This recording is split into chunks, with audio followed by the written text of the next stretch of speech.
Hello everybody and welcome back to the channel. Today I wanted to do a little bit of a follow-up of last week's video, which was very popular, so thank you very much for everyone who's taken the time to watch that. And because that was so I will be continuing this series, and the series will continue to focus on plastic box sets. The next one I think I'll do will be the British, and then we'll perhaps look at some of the probably Russians after that, or maybe the Austrians. We may end up doing where there's not that many companies in that do the same set. So for argument's sake, if we go on to Austrian infantry, for argument's sake, I think there's only 2 companies that make them in plastic. Then we might do them in. We might just do a review of the range. But at the moment, for those ranges that have several different offerings, we'll definitely be doing the top 10 of those. Now, what I wanted to do today is another top 5. However, this one's going to be slightly different. This one is going to be a bit of a range evaluation, shall we say. Now, this is going to be 100% personal choice. And what I would really like you to do is let me know in the comments down below if you agree with me, if you disagree with me. But if you do disagree with me, I want you to put your top 5 down there, or at least your top 3 if you can't think of your top 5. Now, these manufacturers are all going to be 28mm. I know there's a lot of players out there who play in different scales. I am tempted to do, in fact, I will be doing between September and Christmas, I will be doing a start collecting in 20mm. Let me know if you'd like to see 15mm or perhaps even AB miniatures scale. I don't know a huge amount about AB, so I'll have to do some research into that. But this one's going to be 28mm. However, I'm going to be ranking my top 5 non-plastic models. So that could be your classic pewter or your classic lead. I don't know if you can make them out lead anymore. Or it might be the more modern uses of resin or Restec, if I'm particularly excited by Warlord. You'll have to keep on watching to see if I am, because you don't know. So that's it. There doesn't need to be too much preamble in this one. Let's get into it. My top 5 non-plastic Napoleonic miniature ranges. Now, I should say that there is going to be considerations here are going to be the breadth of the range, the quality of the sculpts, the quality of the castings, if I've received them myself, and also the price as well. Now, one thing that I am going to put in place here is, actually, so I'm kind of giving it away, Warlord will not be in this ranking. Neither will Victrix, who used to do some metals. I don't think they do anymore. Neither will the Perrys. Those companies are already well covered in the plastic sets. So these are my top 5 non-plastic metal, not my non-plastic Napoleonic figure producing companies. As is always the case in my top 5 videos, we will of course be having a couple of honourable mentions, and I'll explain why they are not in the main top 5. So I think you guys are going to be surprised by you won't believe number 4, as the adverts would say, but I think you'll be surprised with what I go for. And in 5th place, now there are a lot of manufacturers out there that do Napoleonics. In 5th place is going to be Moravsky Miniatures. Now, these guys are going to be in joint 5th place. They're going to be in joint 5th place with Skytrex. Now, the reason is Skytrex actually do distribute the Moravsky Miniatures these days. And I think that the reason why they are so low is because they do a very limited range. The ranges that they do are absolute. Sorry, the ranges that they do are absolutely superb. The Moravsky Miniatures Vista Legion are fantastic. The Skytrex Ottomans are pretty nice as well. Also under their umbrella is Trent Miniatures as well. Trent Miniatures do a range of very early wars. They do the Haitian Revolution as well, which is quite nice. The problem with the Skytrex and the Trent miniatures is they are very big. They're huge. Now, I've actually got some First World War Chasseur Alpine from Skytrex, and they are some of the nicest models I think I own. But they are very, very big. They're probably nearer 32mm than they are 28mm. But I'm going to go with the actual number 5 is Moravsky Miniatures. Now, this is a chap who concentrates on Polish miniatures. As the name might suggest, he is of a Polish origin, so I think that is fair enough. But he also does figures for the Grand Duchy of Baden, or Baden, as well. And when I talk about Polish figures, he does both the Duchy of Warsaw and the Visual Legion as well. Now, he's a guy who does understand the differences between their uniforms, because they're not as simple as you might think they are. He also does, in addition to that, an absolutely gorgeous set of Cuirassiers. These guys are a little bit skinny, but they're really, really nice. I want to pick some up as First World War Cuirassiers, actually. But no, he does a really, really nice job of those. Would recommend. The only reason why they're in... Well, they're in 5th place for 2 reasons. One, as I say, it's a very limited set of troops that they do. They do Visual Legion, Duchy of Baden, and Duchy of Warsaw. They are very, very top quality. Until the Perry's Plastics came out, they were almost, without doubt, the best Polish figures on the market. I think possibly the plastics have overtaken them now. But if you are someone who doesn't like plastics, then these guys are absolutely the go-to for you. Moravsky Miniatures, you'll have to look for them on the Skytrex website. There used to be problems ordering them when he was the one-man band. Now they're under Warlord's auspices. Hopefully, they'll be a lot easier to get hold of. So next in at 4, and this is the one that I think will surprise quite a few people out there, that it's not higher. In at 4 is Piano Miniatures. Now, anyone who's spent any time on this channel in the last sort of 18 months, 2 years, will know how much I absolutely love Piano Miniatures. I think they are, for my money, they are the best miniatures on the market, bar none. I think their detail on them is incredible. The subject matters are different, interesting. I think the posing of them, I could wax lyrical for forever about how nice these models are. The thing that I love most about them is they are available as a digital download, so you don't have to worry about shipping from Europe. Although, as I say, this one is for people who are into the physical models. That's what this video is about. It's not who makes the best STLs, although I may well be doing a video on that in the future. But he does also cast them in metal. Now, I have heard excellent things about his castings. I haven't had any of them myself, I must confess. I've only ever printed his models. But I have heard good things, that there's very little flash on them, and that they cast up very well. The reason he is down in the doldrums of 4th place, but I mean, joking aside, to become the 4th best manufacturer, this early in his career is absolutely no mean feat whatsoever. It comes back similar to Moravsky Miniatures. It's quite a limited range, although it's quite, I mean, it's more than you think. So looking at his website, he's got Württembergers. As you know, they are the bane of my existence. Hessen-Darmstadt, I've not even mentioned them, but I have printed all those as well. Würzburg, Bavaria, so a lot of the smaller German states. He's recently gone into the Austrians for the whole war, and the French for mid-war, as well as Tyrolean rebels as well.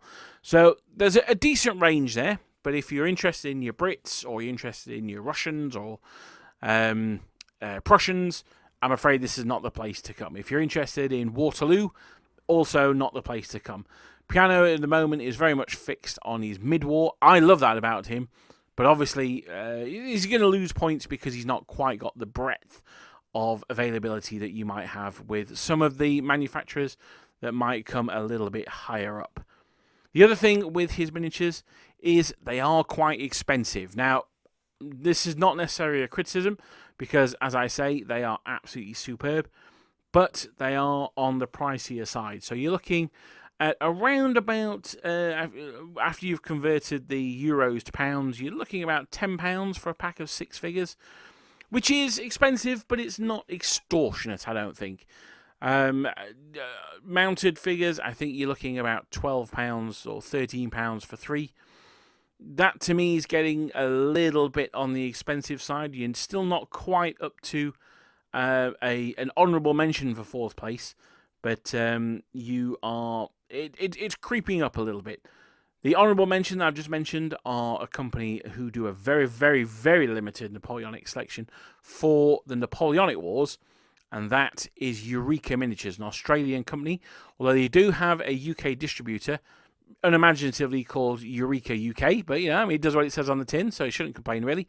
They have a very limited range of Napoleonic Wars, but they do have a very extensive range of Revolutionary Wars. So if you're more interested in the early period, maybe up to Marengo, then those are the guys to look for. If you're interested in the Italian campaign, things like that, then Eureka Miniatures would be the one I would go for. But yep, in fourth place, Lucas and Piano Miniatures, an absolutely incredible new addition to the Napoleonic wargaming scene. And, I cannot wait to see what he comes up with next. Please don't think that being in fourth place means that they're not very good. They are absolutely superb. It's just purely that the entries above them have a slightly wider range of models. Speaking of which, we're going to go into third place. Now, these are a model manufacturer which I probably haven't spent enough time with. They are very small miniatures. I should say for the Piano Miniatures that they fit very nicely with the Perrys, Warlord, and Victrix as well. Maybe a little bit small for Victrix, but they fit very well with the Warlord and Perrys. So this company I don't give that much attention to, and they're always plugging away, and it is Eagle Miniatures. Now, these miniatures are very small. They are 25mm, closer to 25mm than 28mm. They're going to mix very well with Old Glory or Minifigs. If you've got any of those old manufacturers, they'll mix in very well with them. But what I really like about Eagle Miniatures is the breadth of their range. Now, the quality, I would argue, not quite as good as Piano Miniatures. In fact, yes, they're not as good as Piano Miniatures, but I don't want to emphasize that because I think that does them a slight disservice because they are very, very nice, and again, they've got quite a wide range of figures. You've got your normal French, British, Austrians, Prussians, Russians that you'd expect, but they also do some of the slightly off-piste ones as well. They do Napoleonic Danes, they do Napoleonic Swedes, they do Württembergers as well, they do Saxons, and they do some 1815 specifics. So they've got the Black Brunswickers from 1815, the Nassau from 1815. They've also got the Dutch Belgians as well. So you've got a really nice mix here of... I think they also do separate Italians to French as well. There were very, very, very limited uniform differences, but, Eagle have catered for that. So that's a good thing, I think. One of the things I also really like about Eagle is they plug away. They go to most wargaming shows. Obviously, the Skytrex or Moravsky Miniatures, very limited. They're part of the Warlord range. Lucas may go to European shows. I don't know. I wouldn't expect him to come to UK shows. Maybe Salute, but nothing else. Eagle Miniatures, he's always there, he's always plugging away, and you can see his models in the flesh, which I think is an important thing. And I will say his display models are really nicely painted as well. So I'm going to go for Eagle Miniatures in third place. As I say, they're a little small, so they don't mix well with Perry's or Warlord. They certainly don't mix very well with Victrix. One of the things that you can get away with, oh yes, and I should say, one of the things that I really like about them is they sell their models individually. So that means that if you just want, the example I was about to go to, if you want drummers or buglers to look like boys, Eagle Miniatures are perfect because they're small. So they may actually be like an adult, but they look more like a teenager, and they're perfect because you can just buy the drummer. You don't need to buy the whole command pack. You just buy that one model. I've got light infantry bugler guys for my British light infantry units, and I think they work really, really well with them. Although they do have like adult faces on kids, they look like homunculi, which is a little bit funny. But yeah, if you can get over that, then they look really, really good. They also get bonus marks for having Russian Guard cavalry, and they have dismounted cavalry as well. I think they have dismounted cavalry for most nations. They certainly do dismounted Russian Hussars. They definitely do dismounted French Dragoons as well. They may even do dismounted Cuirassiers. But, yeah, they get an extra mark for that, definitely. check them out. I really like them. As I say, though, just be advised, you can't really mix them within a unit. I probably wouldn't mix them within an army either, if I'm completely honest. But if you're just getting started and you like those metals, or you're maybe an older collector who's looking to update your minifigs collection, or perhaps you're we'll come into another one at the end, then these guys are good for you. Another good thing about them is they are pretty cheap as well. I say cheap, they're inexpensive, shall we say. A dismounted, a figure is £1.60, and a horse is £2.50. So the cavalry is a little bit more expensive. Cavalry is £4.10 for a model, so that is not cheap. But the infantry are as you would expect. The infantry, £1.60 a model. That's not too bad at all. So before we get into a second place, I wanted to go through a couple of special mentions, and the first one is one that I accidentally used earlier on. That is Brigade Games. Brigade Games are superb. They do a really good range of models, and they do models that are for things like the War of 1812. They do really nice Ottoman models, and they also, my personal favourite line of theirs, are their sharp models. So they do, they're not sharp, they'll be like Lieutenant Blunt or whatever, but they're really, really nice. Really would recommend checking them out. Every December they do a sale, which they reduce the prices. Well, it's Thanksgiving, so it's the end of November, start of December. They reduce the price, I think it's 20% off, and they cap shipping at $20 as well. So if you want to get yourself some United States goodies, then those are perfect. If you live in the United States, then even better. Brigade Games, they will also distribute some Warlord. They do the old Victrix Metal set, which you get some nice commanders out of there. The Highlander Sapper is particularly nice. And they also, I think they distribute some Warlord stuff as well. Don't quote me on that one, but I think they do.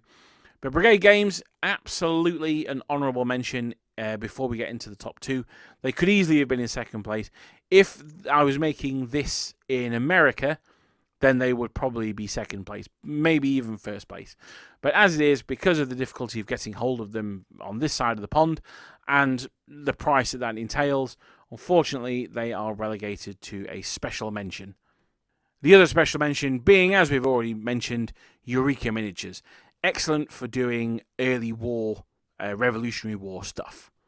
Because I'd already mentioned them, I was going to replace them with another special mention, which I suspect the vast majority of you won't know about, and that is Great Wars Miniatures, and they do a range of troops from the late 18th century of the Russian army under the banner Potemkin's Wars. These are absolutely fantastic troops. You can actually use them as early Prussians as well.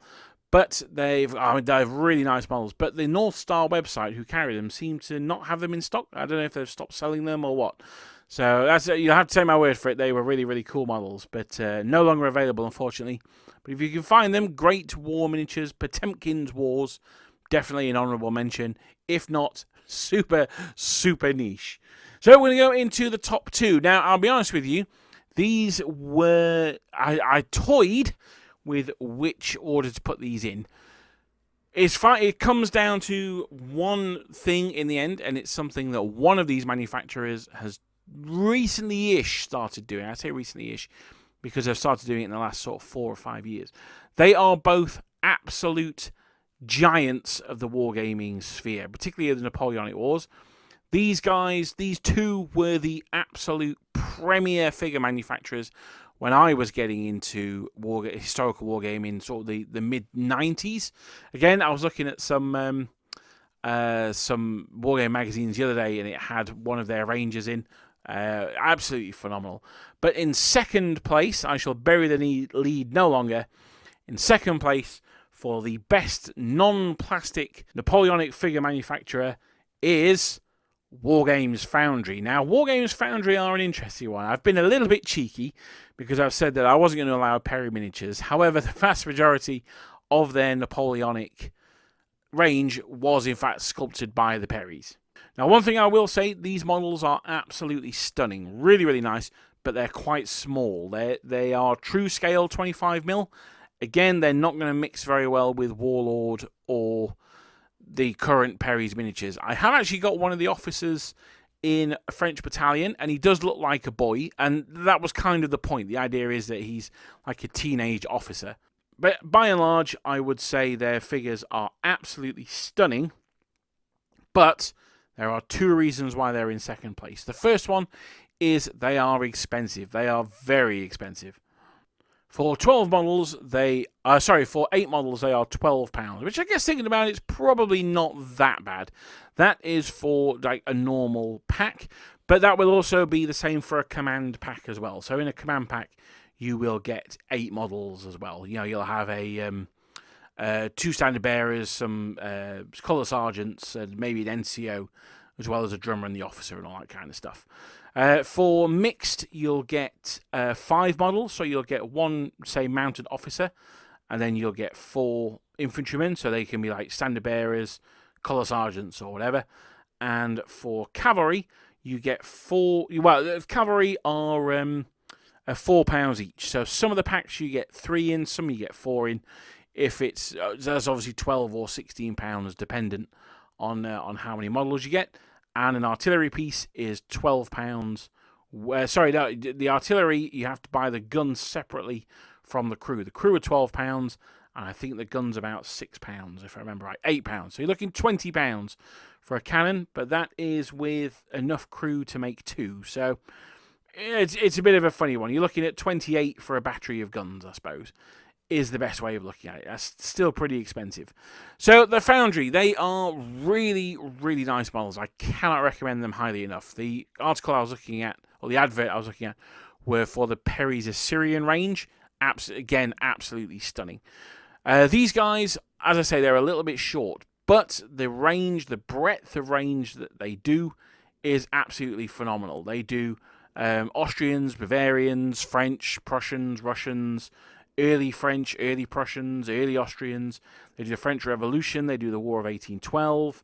They do tons of stuff. One thing that they don't do, and this is another reason why they are perhaps a little bit further, they're not in the number 1 spot, is they don't do many of the German states. But that said, you can usually paint most of them up using French or Austrian models anyway. So that's a bit of a shame. But I mean, they do a huge number of sets. They do for the French. I'm just double checking. Let me see. It looks like they do around about what's that? 3, 6, 9, 12. It looks like they do about 250 sets of French. So that's pretty crazy. I mean, the sets might be, just going for some examples of the infantry. A set might be something like Fusiliers in full dress marching, but then you'll get Fusiliers in campaign dress marching, or Fusiliers in mixed dress marching. So that's 3 that you've got from 1 there. So you need to be careful you're putting together units that look the same. For troops in dress uniform, you will not find better than Foundry. They are absolutely gorgeous. That goes for guard. It goes for regular infantry. They're really, really nice. I just go on to the Foundry website and have a look at the models on the website. They are absolutely gorgeous. I can't criticize them in almost any way. The only problem is they're a little bit small. That's not those models' fault. That's just the way that the market has gone. They've made the models now heroic scale. Now there is, however, one thing that I can criticize them for, and indeed I will criticize them for, and that is they have a very, very limited number of poses. We're going to hear more about this when we come on to my number 1 pick, but they've done something to address it. So for instance, I'm looking at FN, so Foundry Napoleonics, 015, Grenadiers in full dress and bearskins marching. So these guys, they're your old guard. Well, they're not actually. They're line grenadiers. But let's say they're your old guard. You're going to have a battalion of them. They're going to be wandering up the table, absolutely decimating your opponent's army. They are 1 sculpt, though. So you've got 8 in the set, and they're all the same sculpt. Once you've got a unit of 36, you're going to have your 6 command group, and then you're going to have 30 of the same sculpt. It's not so bad when it's in full marching for something like the guard, but it's not great when you're looking at something like line infantry or perhaps even light infantry, where you've got everyone running at the trail or firing or whatever. Now, you can combine the packs, so you can say, well, I'm going to have a pack firing, a pack running, and a pack making ready, for argument's sake. And you mix them in, and you're good to go. That's fine, but you still only got 3 posers there, though. You're just mixing them up a little bit more. So this is why they've fallen short of the final hurdle. The 2 reasons why Wargames Foundry haven't made it to the top of the totem pole is that they have very limited posers, and, three reasons there. Limited posers. They can be quite expensive, although not necessarily, and they have a limited-ish range that they do, but they do all the main powers. Now, the reason why it is at number 2 is because, as I say, the models are absolutely phenomenal. Again, they've got a very good show presence. You often get the models cheaper at shows as well. And the thing that really, really knocks them out of the park, for my opinion, is the quality of their command figures. They do a Napoleon crossing the Alps. He's an absolutely great model. He's really cool. Based on the painting by David. They do a full set of Napoleon and his marshals and staff, where he's very grumpy with his foot on the drum, with Roostrum with his drinks, and the marshals and various hangers-on hanging around him. They do a lovely mounted Napoleon, as well as a really nice mounted Marshal Murat. And then they do a lot of other things as well, things like infantry in camp or prisoner escort duty and things like that, little vignettes like that. Really, really nice. Honestly, if you're bored for an afternoon, just go on to the Wargames Foundry website and just have a look at their models. They are absolutely great. I've got 2 paper copies of their catalogue, and someone once offered me 50 quid for them, which was crazy to me. I mean, I said no because I wanted to keep them, but they're just absolutely gorgeous models. The paint job on the website, the ones that are painted, fantastic as well. Just enjoy looking at the website. Now, one of the other things that's really good on the website is they also have some articles on there for history and things like that as well. The Great War German Cavalry Guide or Russian Napoleonic flags, all sorts of stuff. Painting a Prussian Grenadier, as probably 7 Years' War. All sorts of stuff that you can download and have a read of yourself. It's a really good website. The figures are phenomenal. Number 2, absolutely, Wargames Foundry. So now that takes us to number 1. Who is the top dog? Le Chien Gros. That'd be fat dog, wouldn't it? So I don't know. Le Premier Chien. Le Chien Premier. Whatever, I don't know. Who is the ultimate, who is the best, in my opinion, non-plastic producing Napoleonic company? And it is Front Rank. Of course it is. Could it be anyone else after Foundry stumbled at the last? Front Rank are, again, they are a venerable old company. They have been going for as long as I know. 7 Years' War, medieval, absolutely fantastic. They have now been rolled into, they've been bought by Gripping Beast, so they are being rolled into them as well. Now, these guys are number 1 for a number of reasons. Now, first off, I'm going to get the criticisms out of the way. Yes, they have limited posers, the same as Foundry. So if you want Old Guard on the march, you get a sculpt of an Old Guardsman on the march. But we'll come to that in a bit. The second thing is these guys are very chunky boys. They have not missed a meal. They're not very good for doing 18, 13 or 14, the retreat from Moscow, because these guys have been eating the beef, that is for sure.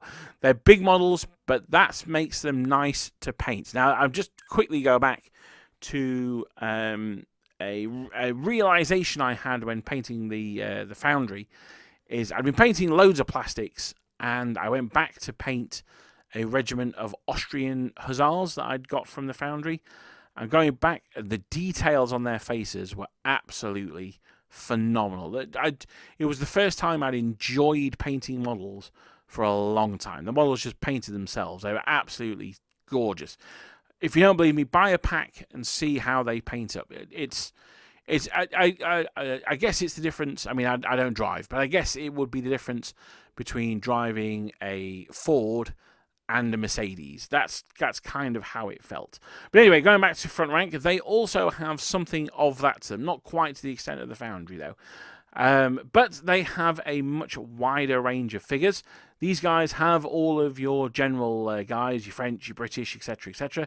But they also do some of the minor nations as well. So we've got Spain, Württemberg, Nassau, Hanover, the Portuguese, the Dutch, well, Dutch Belgians, I guess. Absolutely lovely range of Brunswickers. They don't do many early troops. They do for the French, but they're Austrians. I'm just going to check now, make sure that I'm not a numpty. They also do Bavarians as well, which is quite nice. Do they do early?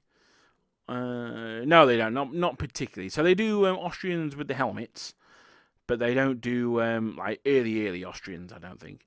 Where they have those like weird sort of like they're almost like takeaway boxes on their heads.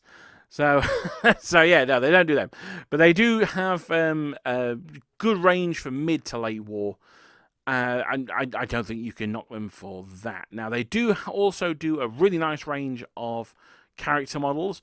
They're perhaps not quite as nice as the best of the Foundry ones, but they are quite nice. I mean, they do a really nice Archduke Charles. He's waving his hat around. The same with a Tsar model. I think it may even be the same base dolly that they've changed up. The marshals are nice. They do most of the important marshals. They do a nice Napoleon. Of course, you've got to have a Napoleon, and all that good stuff. Now, these guys are again a little bit more on the expensive side. You're looking around about the same price as the Eagle miniatures, to be honest. So potentially a little bit expensive. But then they are a lot bigger, so you sort of you pay your money, you take your choice in that point. Now, the reason why these guys are just pipping it above the Foundry, and I assure you, I am not willing to fight to the death anyone who says they should be the other way around. I'm like, that's absolutely fine. On a different day, I might agree with you, but the reason why these guys are slightly above the Foundry is two words, one big word and one little word. And that is reinforcement packs. Now, one of the things that they did just before the business was sold to Gripping Beast is they created these things called reinforcement packs. Now, that is a pack of 6 models that are 6 different sculpts. So I said earlier on that the Old Guard, you've got an Old Guard sculpt. That's it. Well, that's true unless you go for the reinforcement packs. The reinforcement packs are then 6 individuals that they might be marching. One might be looking to his left, one might be looking to his right, one might be smoking a pipe, one all that kind of good stuff. And it's these guys that have elevated them to the top spot for me. So, for instance, the Russian Guard infantry, which again not many people do, but they do.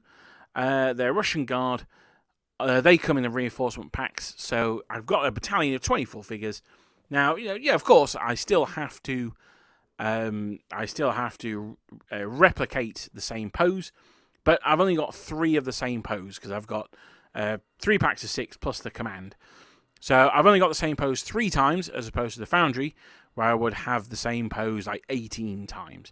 So that's the reason why Front Rank get to the top. They don't do plastics. Obviously, Gripping Beast do. Let's see if Front Rank get into the plastic business. I don't think they will. I hope they don't, but we'll see. There is another mega benefit from Front Rank, and it's something I mentioned when we were talking about Eagle miniatures. That is, you can buy these reinforcement packs, 6 models, job's a good one, or you can buy them individually as well. You just want a officer in a bearskin, then you can go for that. You just want a Russian Guard infantryman who you can convert to carry a flag like he does in War and Peace. No problem. That's just one model for £1.40 or however much they are. So that's another bonus. It's a very old school way of selling models, is to sell them individually. You tend not to get them so much these days, and they do bulk buy deals. But yeah, if you can, when you can buy them individually, then that's absolutely great. So that is going to be my top 5. So just to quickly go back over them, we've got Moravsky miniatures in 5th place. We've got Piano in 4th. We have Eagle miniatures in 3rd. We've got Wargames Foundry in 2nd. And then the top of the tree for me, we've got Front Rank in 1st place. Now, what's your top 5? Do you agree with me? Do you think that there are better non-plastic manufacturers out there? Remember, if they make plastic box sets, they are banned from this list. So no Perrys, no Warlord, no Victrix. I can't imagine many people are arguing for at least one of those anyway. But yeah, they're not allowed. So do you have a best 28mm metal producer or resin producer other than those? The reason I specify 28mm is because we all know it's AB if you're going to do any other scale. But in this case, it's just 25, 28mm. What would be your top 5? Next week's will be the final video before the summer break. So I hope you'll join me for that. And if you do, I shall see you guys next time.